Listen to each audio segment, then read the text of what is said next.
একটি হচ্ছে আপনার জামদানি কূটনীতি। প্রায় প্রত্যেক ঘন্টায় কাজের মধ্যে আপনি ছিলেন। বাংলাদেশকে ভাবতে লাগবে কত বড় গাড়ি পান। বিগত ১৬ বছর ধরে দেশকে অকার্যকর করার প্রতিযোগিতায় নেমেছিলেন আওয়ামী সরকার ও তার দোসররা।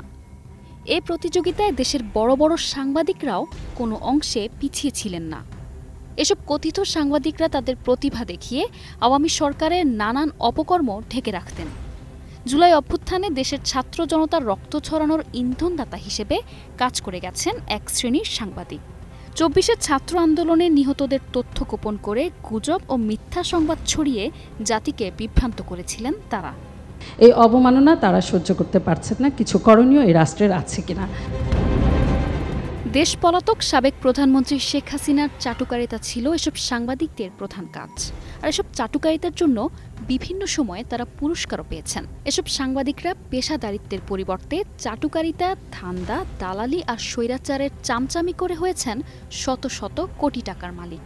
গণমাধ্যমের একটা শ্রেণী ফ্যাসিবাদ টিকিয়ে রাখতে সহায়তা করে গেছে বিগত ১৬ বছর যাবৎ। আওয়ামী লীগের সরকারের আমলে নানাভাবে আলোচিত ও প্রভাবশালী সাংবাদিক ছিলেন তারা। গোল টেবিল বৈঠকে, আলোচনা সভায়, টিভি চ্যানেলের টক শো অনুষ্ঠানে তাদের ছিল সরব উপস্থিতি। পট পরিবর্তনের পর এখন তারা দৃশ্যপটে নেই। ছাত্র জনতার অভ্যুত্থানে ২০২৪ সালের ৫ই আগস্ট আওয়ামী লীগ ক্ষমতাচ্যুত হওয়ার পর তাদের কেউ কেউ একাধিক হত্যা মামলার আসামি, কেউ আছেন কারাগারে, আবার কেউ কেউ বিদেশে পালিয়েছেন, অনেকেই আছেন আত্মগোপনে। আলোচিত সাংবাদিকদের মধ্যে অন্যতম নাইমুল ইসলাম খান ৫ আগস্টের পর নিরাপদ দূরত্বে আছেন। বাংলাদেশ প্রতিদিনের সাবেক সম্পাদক নঈম নিজাম ও তার স্ত্রী ফরিদা ইয়াসমিন বিদেশে চলে যান। আওয়ামী আমলের আরেক ফ্যাসিস্ট সাংবাদিক, টকশোর নিয়মিত মুখ ও ডিবিসি নিউজের প্রধান সম্পাদক মঞ্জুরুল ইসলাম এখন আমেরিকায় অবস্থান করছেন। এটিএন বাংলার প্রধান নির্বাহী সম্পাদক ই মামুন, এটিএন নিউজের বার্তা প্রধান প্রভাস আমিন, সময় টেলিভিশনের প্রধান নির্বাহী কর্মকর্তা আহমেদ জুবায়ের, বৈশাখী টিভির প্রধান বার্তা সম্পাদক সাইফুল ইসলাম, বৈশাখী টিভির বার্তা প্রধান অশোক চৌধুরী, ইন্ডিপেন্ডেন্ট টিভির প্রধান বার্তা সম্পাদক আশিস ঘোষ সৈকত, প্রণব সাহা, জায়েদুল আহসান পিন্টু, জুলফিকার আলী মানিক ও গাজী টিভির এডিটর রিসার্চ অঞ্জন রায় ৫ই আগস্টের পর চাকরিচ্যুত হন। দুর্নীতিবাজ সাংবাদিক উপস্থাপক মিথিলা ফারজানা ও নবনীতা চৌধুরী আছেন বিদেশে। জুলাই আগস্টে ছাত্র জনতার অভ্যুত্থানের সময় ভারতের দিল্লির বাংলাদেশ হাইকমিশনে ফার্স্ট সেক্রেটারির দায়িত্বে ছিলেন আওয়ামী লীগের সমর্থক সাংবাদিক নেতা শাবান মাহমুদ। ঘনিষ্ঠজনদের ধারণা তিনি ভারত থেকে ইউরোপের কোনো দেশে চলে গেছেন।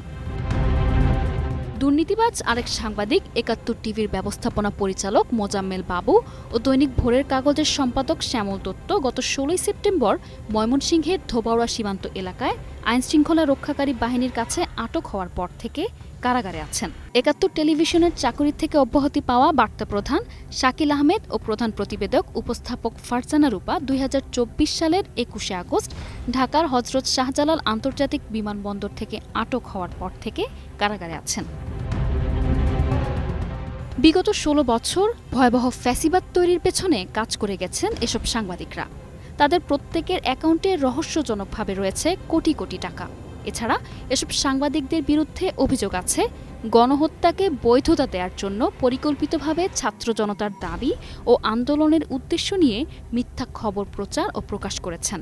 এই ছাত্র আন্দোলনকে ঘিরে এটি শুধুমাত্র দেশের ভিতরে না, এটা দেশি বিদেশি শক্তির একটি ষড়যন্ত্রের অংশ ছিল। নিশা আলম, নিউজ ডেস্ক, ২১শে টেলিভিশন।